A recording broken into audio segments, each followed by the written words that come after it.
اعوذ باللہ من الشیطان الرجیم بسم اللہ الرحمن الرحیم الحمد للہ رب العالمین والصلاة والسلام علی سید المرسلین وخاتم النبیین ابی القاسم محمد اللہم صلی علی محمد وآل محمد وعلی اہل بیتہ الطیبین الطاہرین المعصومین الذین اذہب اللہ عنہم الرجس وطہرہم تطہیرا واللعن الابدی علی اعدائہم اما بعد فقد قال اللہ تبارک وتعالی فی کتابہ المجید وفرقانہ الحمید بسم اللہ الرحمن الرحیم انما یرید اللہ لیذہب عنکم الرجس اہل البیت ویطہرکم تطہیرا۔ ناظرین کرام، جیسے کہ آپ جانتے ہیں کہ یہ دن، یہ ایام امام حسین علیہ السلام ہیں، لہٰذا ہم امام حسین علیہ السلام کے مناسبت سے بات کر رہے ہیں، اس کی موضوع پر بات کر رہے ہیں۔ پچھلی نشست میں ہم نے آپ کو بتایا تھا کہ قرآن اور امام حسین میں کتنی شباہتیں ہیں۔ بہرحال ہم جس آیت کی طرف اشارہ کرنا چاہتے ہیں وہ میں نے سرنامہ کلام آیت کی تلاوت کی۔ وہ آیت مشہور اور معروف ہے، آپ سب لوگ جانتے ہیں، اس کا ترجمہ بھی سب کو آتا ہے کہ اللہ نے فرمایا انما یرید اللہ لیذہب عنکم الرجس اہل البیت ویطہرکم تطہیرا، کہ اللہ فرماتا ہے کہ اللہ کا ارادہ ہے یا رجس کو اہل بیت سے دور رکھا جائے اور اہل بیت کو ایسے پاک رکھے جیسے پاک رکھنے کا حق ہے، یہ اللہ کا ارادہ ہے۔ ناظرین، اب اس آیت میں اس کی تفسیر میں کوئی شک و شبہ نہیں ہونا چاہیے کہ اہل بیت سے مراد کون ہیں۔ خود صحیح مسلم میں اس آیت کی تفسیر میں روایت آئی ہے کہ اہل بیت سے مراد وہی ہیں جو کسا کے نیچے پنجتن تھے، یعنی رسول خدا صلی اللہ علیہ وآلہ وسلم، علی مرتضیٰ، فاطمہ زہرا اور حسن اور حسین، یہ اہل بیت ہیں، اور یہ آیت مخصوصاً ان کے لیے ہی نازل ہوئی تھی۔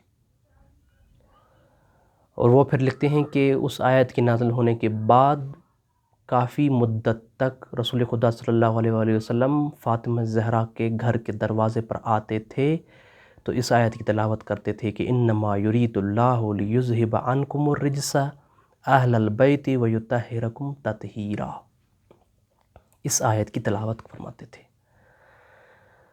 اور آئیے اب امام حسین کی زندگی میں دیکھیں کہ امام حسین نے اس آیت کی تلاوت کہاں فرمائی ہے۔ تو آپ تاریخ جانتے ہیں ناظرین کرام کہ جب حاکم مدینہ اور قاصد بھجوا کر بلوانا چاہا، امام حسین نے وہ دعوت قبول کی اور کہا کہ میں آ جاؤں گا دربار میں۔ اور جب امام حسین بنی ہاشم کے جوانوں کے ساتھ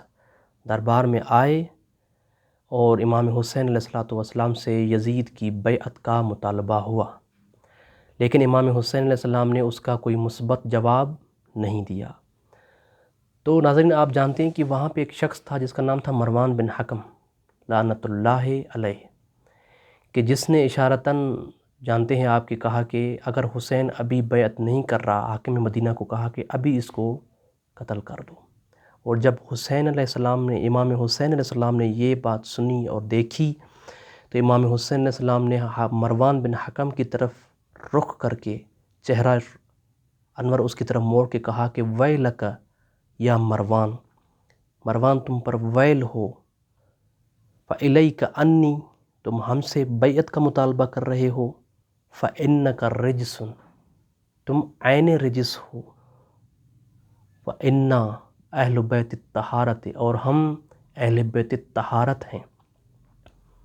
کون سے اہل بیت الطہارت؟ فرمایا الذین انزل اللہ فیہم علی نبیہ، کہ جس کے بارے میں اللہ نے نبی کے اوپر یہ آیت نازل کی، انما یرید اللہ لیذہب عنکم الرجس اہل البیت ویطہرکم تطہیرا، یہ آیت نازل کی۔ تو ناظرین، آپ نے دیکھا کہ امام حسین علیہ السلام نے کس طرح اس آیت کو اس وقت پیش کیا اور جب یہ آیت سنی مروان کا سر شرم سے نیچے جھک گیا کہ واقعاً میں کس سے بیعت کا مطالبہ کر رہا ہوں کہ جو اہل بیت طہارت ہے۔ دوسرے دن صبح پھر جب امام حسین علیہ الصلوۃ والسلام پھر گھر سے نکلے، تاکہ امام نے چاہا کہ خبر لوں معاشرے کی، اس شہر کی، کہ کیا فضا ہے، کیا عالم ہے، تو جیسے ہی باہر نکلے تو مولا کا سامنا ہوا پھر مروان بن حکم سے۔ تو مروان بن حکم نے وہیں پر بھی یہی بات کی کہ یبن رسول اللہ، میری بات مان لیں تو میں ابھی بھی کہتا ہوں کہ یزید کی بیعت کر لیں۔ ناظرین، امام حسین نے کیا جواب دیا؟ امام نے قرآن مجید کی آیت پڑھی، کہا انا للہ و انا الیہ راجعون۔ مروان کو کہا کہ اگر وہ اسلام کی جس میں یزید کی بیعت لی جا رہی ہو یا یزید جیسا حاکم ہو، تو اس اسلام کے لیے انا للہ و انا الیہ راجعون، ہم دنیا میں رہنا ہی پسند نہیں کریں گے، مطلب زندگی ہمیں پسند نہیں ہے۔ اس آیت کی تلاوت کی امام نے، اور پھر امام نے فرمایا کہ وعلی الاسلام السلام، کہ مروان جس اسلام میں اگر یزید کی بیعت لی جا رہی ہے تو اس اسلام پہ میں فاتحہ پڑھ رہا ہوں، خدا حافظ اس اسلام سے کہ جس کا حاکم یزید ہے۔ اور پھر امام نے فرمایا کہ سمعت جدی رسول اللہ صلی اللہ علیہ وآلہ وسلم، میں نے اپنے جد رسول اللہ صلی اللہ علیہ وآلہ وسلم سے سنا